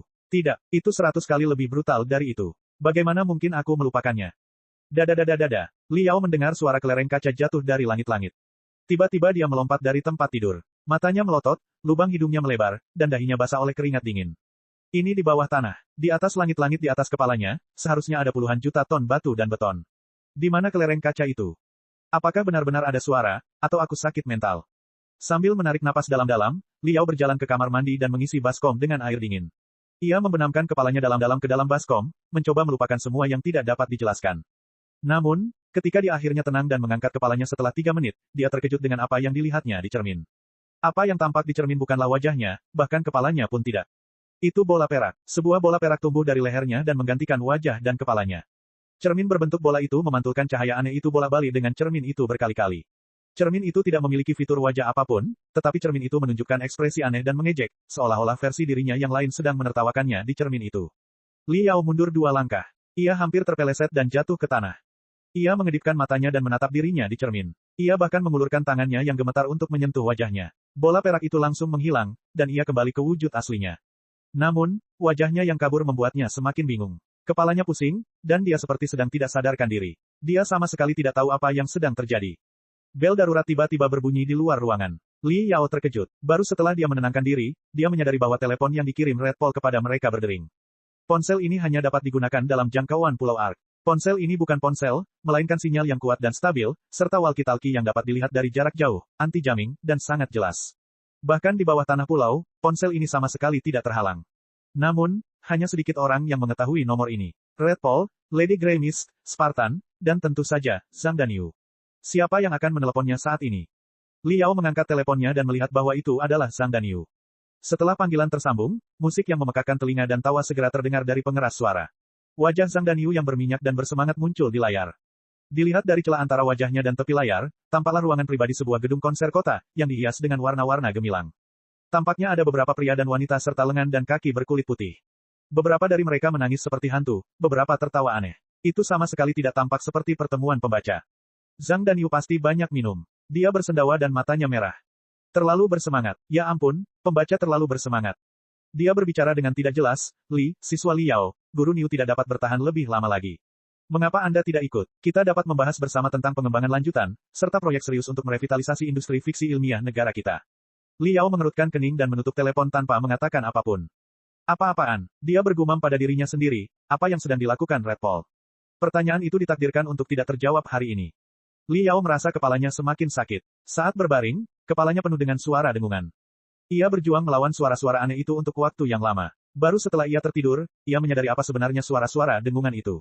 Itu adalah jeritan dan perjuangan jiwa-jiwa tak berdosa yang tak terhitung jumlahnya di tengah amukan api, atau lebih tepatnya, trompet balas dendam. Liao bermimpi bahwa ia muncul di bumi yang sangat jernih dan nyata. Mungkin di sanalah bintang kutub merah mengklaim bahwa bumi adalah awal dari miliaran reinkarnasi. Itu bukanlah surga yang indah dengan langit biru dan awan putih, tetapi api penyucian yang telah dipanggang oleh api, dipenuhi asap dan radiasi. Dia dibawa oleh banyak mutan yang compang camping dan berbentuk aneh. Mereka berkumpul dalam kerumunan yang berdesakan dan berbaris menuju arah tertentu bersama-sama. Dia tidak mengerti arti penting dari kejadian ini. Dia hanya bisa merasakan samar-samar bahwa sebagai anggota gelombang, dia sangat marah, itu adalah jenis kemarahan yang dipenuhi dengan keputusasaan dan pengkhianatan. Bersama dengan teman-temannya yang jelek dan pemarah, ia berguling ke depan dan mengulurkan tangannya yang bungkuk ke arah cakrawala, sambil meraung seperti binatang. Banyak orang lain yang kelabu, menggeliat, dan jelek bergabung dengan mereka, seperti gelombang pasang yang menyapu segalanya. Namun, mereka gagal menangkap para pengkhianat dan pembelot. Sementara mereka meraung dan melambaikan tangan, puluhan pilar asap abu-abu muncul di cakrawala, di mana api yang cemerlang menyala. Api itu membawa garis-garis kecerahan perak, membuat mereka tampak seperti makhluk abadi yang luar biasa. Mereka melambaikan lengan baju mereka dan merobek langit tanpa melihat mereka. Yang tersisa hanyalah daratan tandus penuh radiasi dan langit penuh lubang. Matahari di cakrawala terhalang oleh radiasi yang disebabkan oleh perang termonuklir. Sinar matahari dibiaskan oleh debu dan berubah menjadi kabut warna-warni yang tampak seperti air limbah. Mimpi Liao berubah menjadi lukisan abstrak. Penduduk bumi dalam lukisan itu seperti hantu yang menyedihkan dan lucu. Ketika mereka menyadari bahwa mereka tidak dapat mengejar para pengkhianat dan pembelot apapun yang terjadi, semua orang tampaknya telah kehilangan semua kekuatan mereka dan jatuh ke tanah, tidak tahu harus berbuat apa. Beberapa dari mereka terisak-isak, beberapa mengumpat dengan keras, tetapi kebanyakan dari mereka hanya menatap matahari, asal mula kehidupan, matahari yang murah hati dan memperlakukan semua makhluk secara setara. Matahari segera memberi mereka jawabannya. Atau lebih tepatnya, putusan akhir telah dijatuhkan kepada mereka. Di bawah lapisan debu, mereka tidak dapat melihat keseluruhan proses meteoroid menabrak matahari, tetapi mereka dapat merasakan dengan jelas bahwa kecerahan matahari telah melonjak hingga maksimum dan mengembang dengan kecepatan yang terlihat. Lautan menguap, hutan terbakar, dan bumi retak. Semua makhluk yang lahir karena matahari selama miliaran tahun diselimuti api dan suhu tinggi yang sama sekali tak tertahankan bagi mereka. Mereka berpartisipasi dalam reaksi intens matahari secara langsung dan menjadi karbon, hancur, dan musnah dalam 1 detik.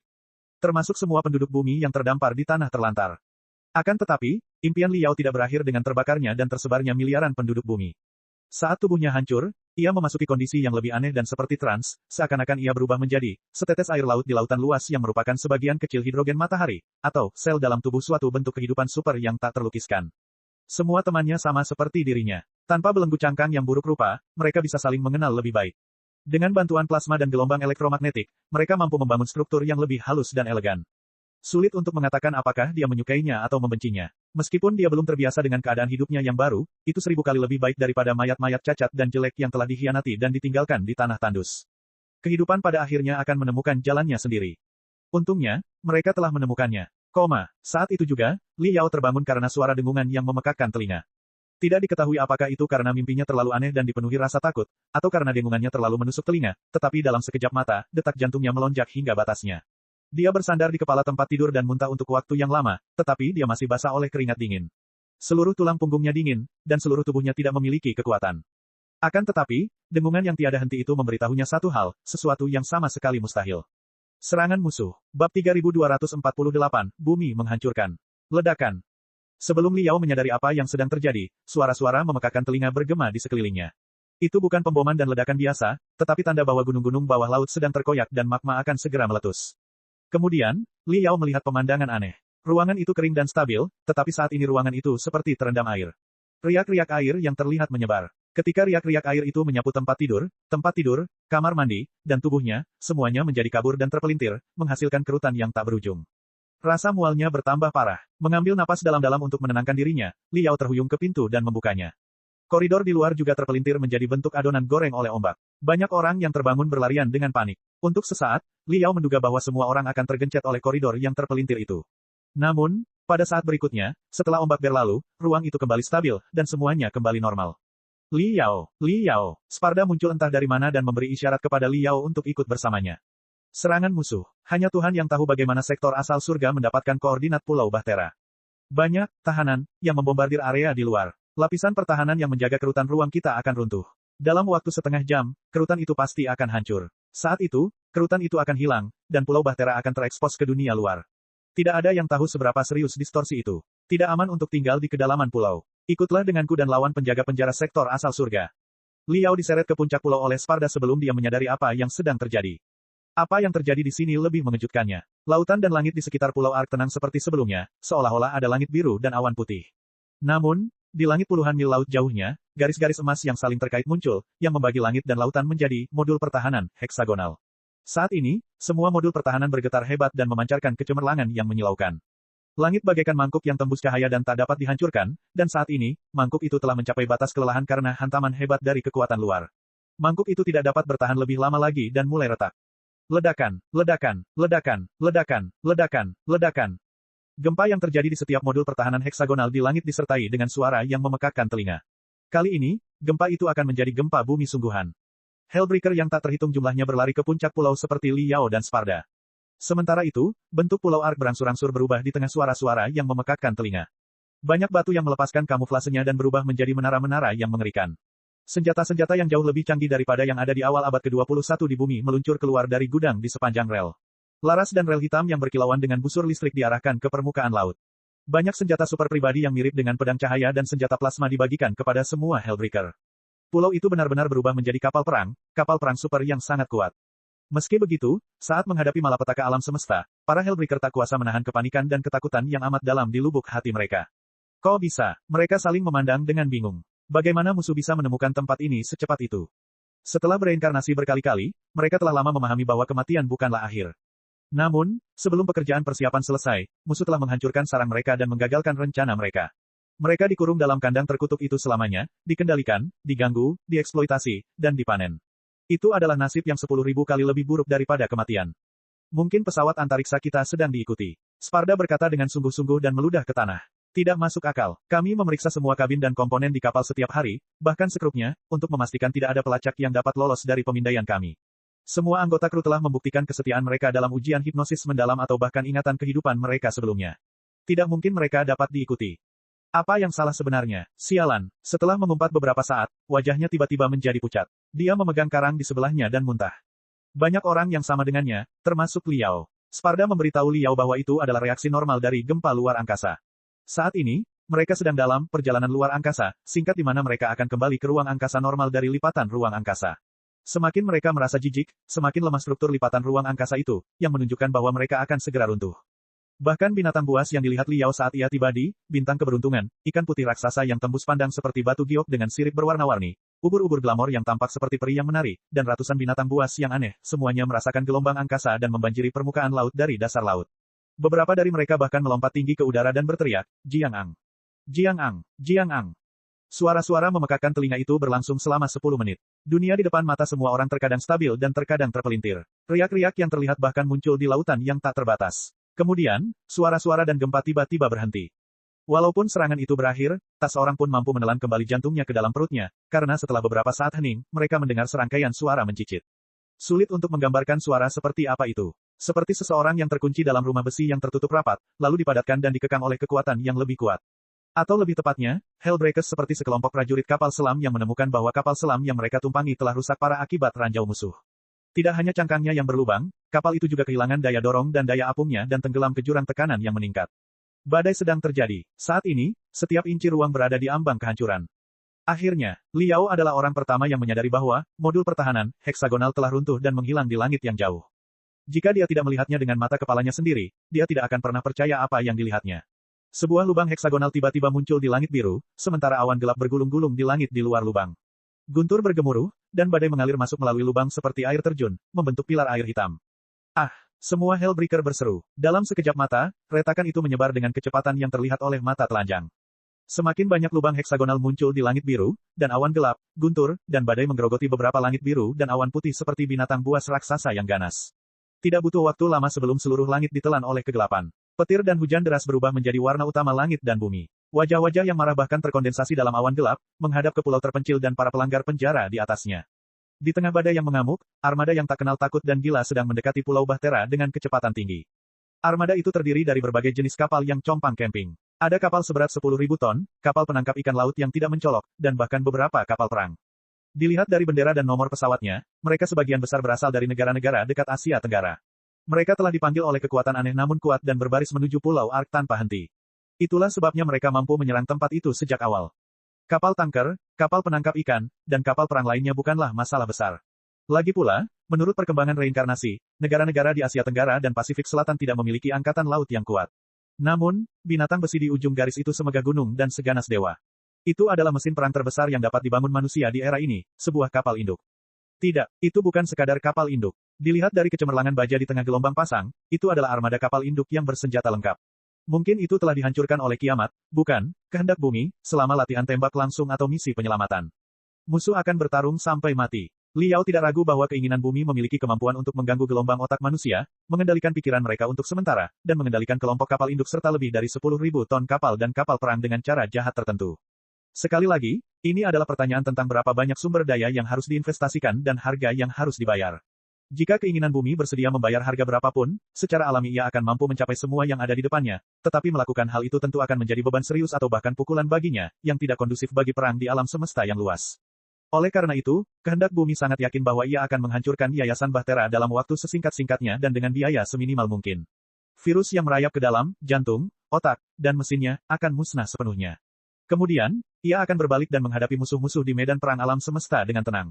Tidak bagus. Li Yao melihat sekeliling. Surga, yang selama ini menyembunyikan Pulau Ark telah hilang. Kerutan ruang angkasa telah hilang. Saat ini, seluruh Pulau Ark telah terpapar pada kehendak bumi. Tempat ini telah menjadi kandang bagi kehendak bumi. Tentu saja, para penyerang memiliki keunggulan. Petir dan guntur, cuaca buruk, pasang surut yang hebat, dan tsunami yang terus-menerus tidak cocok untuk pelayaran dan peperangan armada. Bahkan kapal antariksa seberat 10.000 ton harus mundur saat menghadapi pasang surut yang tingginya lebih dari 10 meter, belum lagi menerobosnya. Namun, setiap kapal kargo atau kapal perang di pihak penyerang tampaknya telah menerima restu dari semua dewa dan setan di dunia.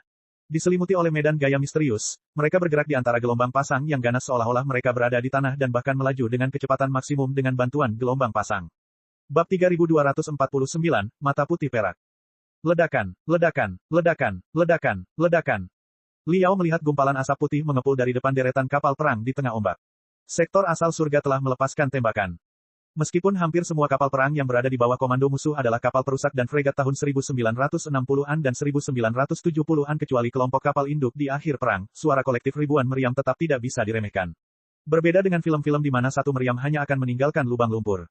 Di dunia nyata, bahkan jangkauan artileri tingkat perang dunia II masih dapat merobohkan setiap bukit di pulau itu.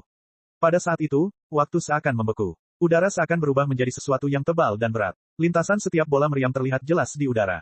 Tidak, itu bukan imajinasi Li Yao. Semacam kekuatan misterius telah membentuk medan gaya tak terlihat di pinggiran Pulau Ark dan memperlambat serta menghentikan semua bola meriam yang bergerak di udara. Bola meriam terdekat berjarak tidak lebih dari 50 meter dari pulau itu. Semua orang bisa melihat peluru yang berputar seperti giroskop, tetapi peluru itu tidak bisa bergerak lebih jauh. Li Yao merasakan puluhan medan magnet kehidupan yang kuat melonjak di belakangnya. Ketika dia melihat ke belakang, dia melihat puluhan Hellbreaker berdiri di udara dengan tangan terbuka dan melantunkan mantra dengan sungguh-sungguh. Pembuluh darah menonjol di dahi mereka. Darah mengalir keluar dari lubang hidung dan sudut mulut mereka. Sebagian rambut mereka memutih dengan cepat. Jelas bahwa menangkis bola meriam telah menghabiskan banyak kekuatan fisik dan mental mereka. Dipimpin oleh salah satu pembobol penjara, mereka meraung pada saat yang sama dan mendorong bola meriam yang tersebar kembali ke kapal perang pada lintasan aslinya. Ledakan, ledakan, ledakan, ledakan, ledakan. Sebelum dia kembali ke kapal perang, bola meriam itu sudah meledak di udara, menumbuhkan bunga teratai merah darah di tengah badai yang deras. Kekuatan tembakan dari pantai Pulau Ark pun menyebar. Itu bukanlah meriam atau misil. Sebaliknya, pilar cahaya berwarna putih susu, atau proyektil logam berderak yang dilingkari busur listrik, melesat maju dengan kecepatan tinggi. Selama mengenai kapal perang musuh, itu seringkali merupakan luka fatal yang dapat menembus bagian depan dan belakang seperti rumput kering. Apakah targetnya adalah kapal penangkap ikan, kapal kargo, atau kapal perang, semuanya akan runtuh dalam waktu 1 menit dan tenggelam ke dalam lautan yang dalam dan dingin. Sayangnya, pasang surut di permukaan laut tampaknya sengaja melawan Ark Foundation, yang membuat mereka tidak dapat membidik dengan tepat.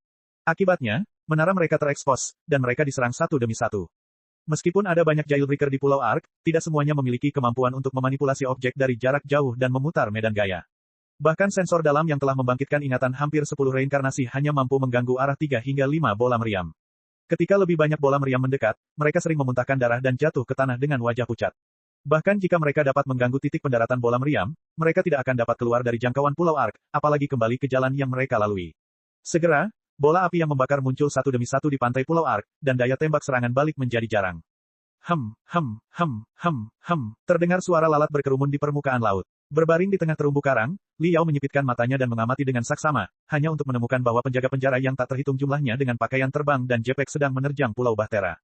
Perang antara para Awakener harus diakhiri oleh para Awakener.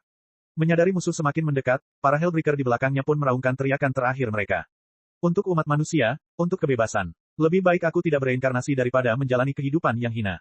Kita tidak berjuang sendirian. Di medan perang semesta, perang pamungkas yang hebat dan cemerlang juga sedang dilancarkan. Jika kita bertahan dan berjuang sampai akhir, masih ada harapan untuk menang. Banyak Hellbreaker terbang ke langit untuk melawan penjaga penjara dari sektor asal surga dengan kekuatan super mereka sendiri atau senjata yang disediakan oleh Yayasan Bahtera yang melampaui era tersebut. Ketika kedua pihak terlibat dalam pertarungan jarak dekat dan bertabrakan di udara, pemandangannya tidak lebih baik dari perkelahian jalanan. Bahkan lebih kejam dan lebih buruk. Salah satu Hellbreaker baru saja memenggal kepala salah satu Prison Guardian dengan pedang cahayanya ketika ia dibakar hingga hangus oleh yang lain. Detik berikutnya, Prison Guardian kedua menanam bom mikrobiotik yang tampak seperti racun ke dalam tubuhnya. Wajahnya langsung memucat, dan perutnya mengembang dengan kecepatan yang terlihat. Semua organ dalamnya hancur berkeping-keping. Para Hellbreaker di sisi ini baru saja melepaskan semacam teknik resonansi gelombang otak untuk membentuk susunan besar yang tak terlihat di udara, yang membuat musuh menjadi lemah dan mandek. Dalam sekejap mata, beberapa penjaga penjara di sisi lain membakar darah mereka dan mengorbankan hidup mereka, mengubah diri mereka menjadi kerangka hidup. Pada akhirnya, mereka memuntahkan gugusan kabut hitam yang tampak seperti kawanan serangga dan menghancurkan susunan besar di sisi ini. Kemudian, kedua belah pihak kelelahan dan tidak mampu menahan gravitasi. Mereka jatuh dari ratusan meter di langit dan ditelan oleh laut dalam. Bahkan binatang buas laut dalam yang tampak jauh dari urusan duniawi, seperti ikan putih besar dengan sirip berwarna-warni dan ubur-ubur berwarna-warni, ikut bertempur di bawah kendali Hellbreaker. Sayang sekali kemampuan tempur mereka tidak sebaik yang terlihat. Tak lama kemudian, mereka dihancurkan oleh binatang buas besi dan berubah menjadi jejak kotor di air laut hitam. Kelompok pengangkut itu semakin dekat ke Pulau Ark. Faktanya, peperangan modern adalah tentang serangan lintas cakrawala. Bahkan Liao dapat melihat kapal induk musuh dengan mata telanjangnya. Tempat ini jauh di luar jangkauan serangan udara musuh. Namun, karena hujan lebat dan badai petir, tidak mudah untuk mengerahkan jet tempur dan pembom, dan sulit untuk menghadapi para Super Awakener dengan bantuan jet tempur.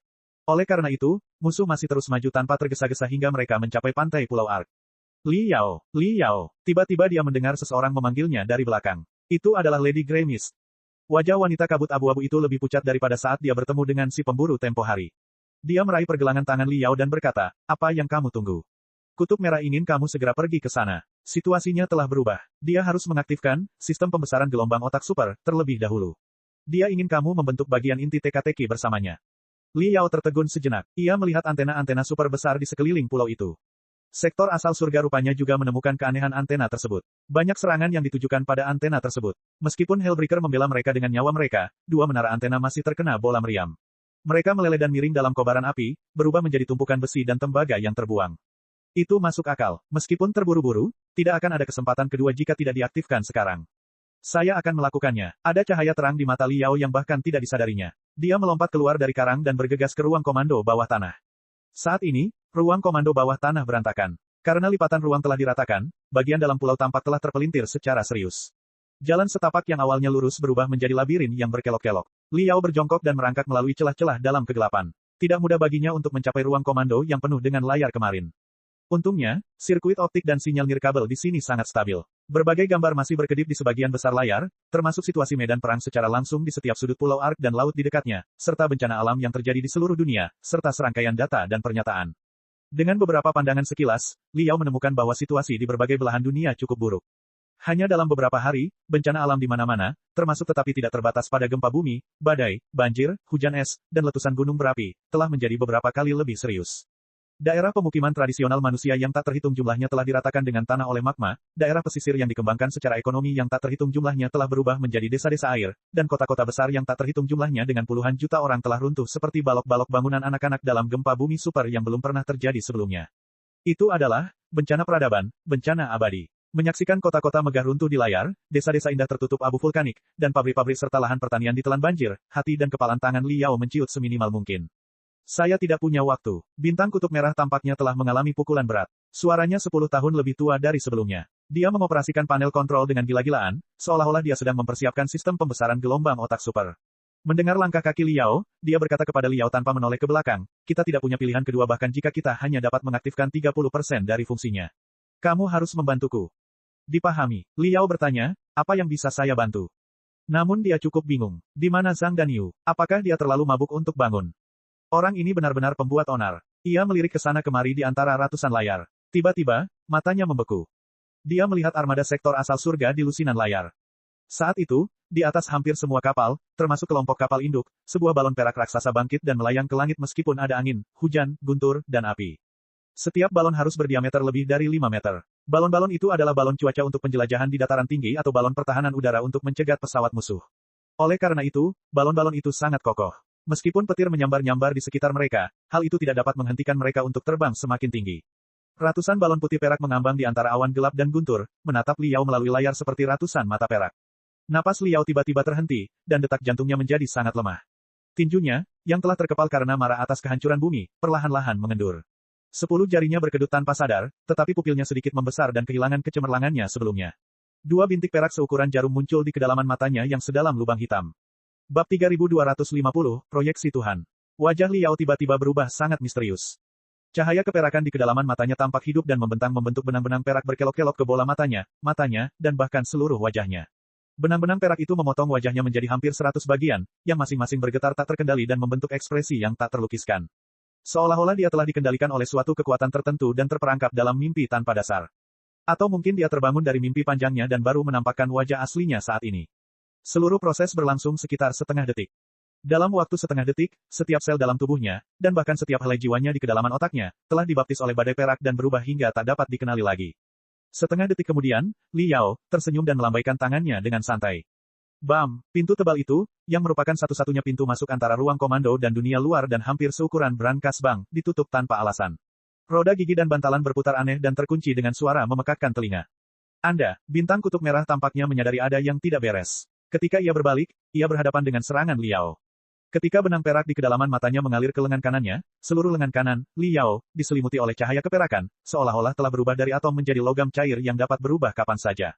Itu mengembun menjadi bilah yang tidak dapat dihancurkan dan menusuk tulang belakang tiang merah.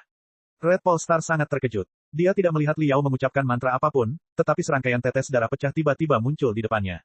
Tetesan darah itu meledak dan membentuk kabut darah yang tebal. Ketika darah itu menyentuh lengan kanan tajam, Liao, itu seperti 10.000 serangga merah yang mencoba merangkak ke lengan Liao, hanya untuk diuapkan oleh kecerahan perak yang membara. Namun, hal itu juga memberi Red Paul waktu istirahat. Dia bersandar karena malu dan meluncur hampir 5 meter dari tanah sebelum akhirnya lolos dari serangan pertama Liao. Akan tetapi, sebelum dia bisa mengatur napas, Liao melancarkan gelombang serangan kedua. Lengan kanan, Liao, berubah menjadi cambuk perak. Garis-garis cahaya terang yang tak terhitung jumlahnya mengelilingi ruang komando kecil itu dan memotong ruang di dalamnya menjadi potongan-potongan yang tidak lebih besar dari kepalan tangan, sehingga tidak ada ruang bagi kutub merah untuk menghindar sama sekali. Wajah bintang kutub merah pucat, dan bintang merah aneh yang menutupi matanya begitu kuat sehingga tampak seperti terbakar. Kecerahan perak itu memotong luka-luka kecil di tubuhnya yang tampak seperti bibir bayi, dan darah yang menyembur keluar dari luka-luka itu berubah menjadi senjatanya. Beberapa dari mereka berubah menjadi kabut berdarah, beberapa menjadi amarah yang tampak seperti teratai merah, beberapa menjadi peluru yang secepat kilat, dan beberapa bahkan terbentang menjadi modul pertahanan tembus pandang tertentu. Namun, tidak peduli seberapa keras dia mencoba melompat-lompat di ruang sempit itu, dia tidak bisa menyingkirkan badai perak, Liao. Kabut berdarah itu ditelan, teratai merah itu padam, peluru-peluru itu hancur, dan modul pertahanan itu penuh dengan lubang dan hancur oleh serangan-serangan yang menyilaukan itu. Dalam sekejap, lengan kanan Liao terbelah menjadi ribuan benang perak yang menutupi sebagian besar ruang di dalam ruang komando seperti jaring laba-laba. Bintang kutub merah dipaksa menemui jalan buntu dan harus mengambil risiko. Tubuhnya tiba-tiba mengembang, dan arus udara merah membara menyembur keluar dari setiap pori-porinya. Ia mengembun menjadi manusia berdarah seperti iblis di udara dan menerjang Liao. Namun, tubuh aslinya merangkak di tanah dengan keempat kakinya, mencoba melewati Liao, dan melarikan diri melalui pintu. Senyum di wajah Liao semakin lebar. Kelima jari di tangan kanannya berubah menjadi 5 garis cahaya perak dan menusuk ke dalam kabut darah iblis, menelan semua warna merah dan kemerahan. Tangan kirinya, yang selama ini berada di punggungnya, tiba-tiba terulur dan menusuk ke dada kutub merah, menembus punggungnya dan menjepit pemimpin pelarian penjara itu ke dinding. Pertempuran yang singkat dan menegangkan itu berakhir dengan tiba-tiba.